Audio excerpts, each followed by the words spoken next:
Isolation is a funny thing. It starts as a luxury, a way to escape the noise of the world.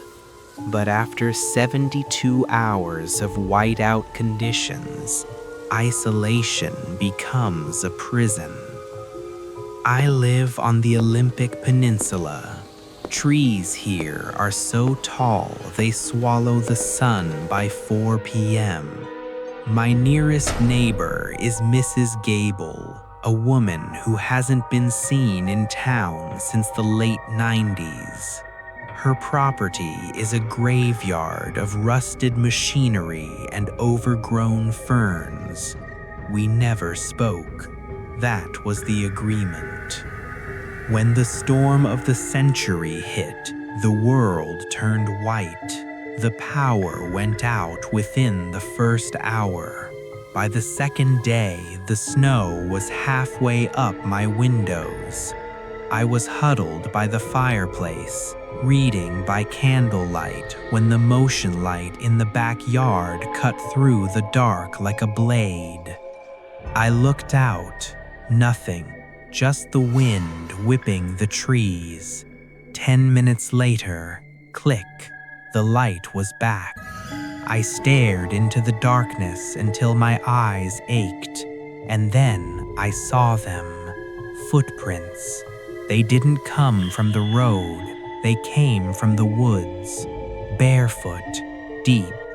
They stopped exactly 6 inches from my sliding glass door. I didn't have a gun. I had a fireplace poker and a dying cell phone. I sat in the kitchen watching the door. Thud. Something hit the glass, hard. I swung my light. There, he was blue, literally blue from the cold.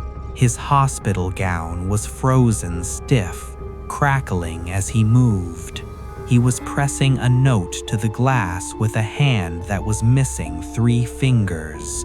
The note was written in what looked like charcoal. "She's not a woman. Don't let her touch the glass." I looked past him. At the edge of the light's reach, Mrs. Gable was standing. She wasn't shivering. She wasn't wearing a coat. She was holding a heavy, rusted axe, and she was smiling.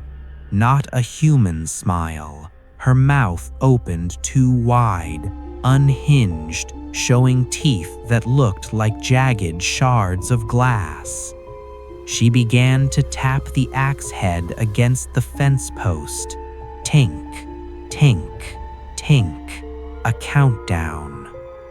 The man at the window looked at me one last time, his eyes filled with a pity I'll never forget. He mouthed the words, "Run to the cellar." Then he was gone. He didn't run, he was pulled. Something moved from the shadows, something fast, something gray, and dragged him into the trees. I spent the night in the root cellar, listening to the sound of that axe hitting the floorboards of my living room. Thump, thump, thump. When the sun rose and the sheriff arrived, the house was empty. Mrs. Gable was in her garden clipping dead roses. She told the sheriff I was prone to hallucinations. There was no man, there was no axe. But when I went to pack my bags, I saw it. A single barefoot print made of frost on the inside of my bedroom door. I don't go to the woods anymore. I stay where it's loud. I stay where it's bright. Because the snow eventually melts, but the things that live in it, they never die. They just wait for the next freeze.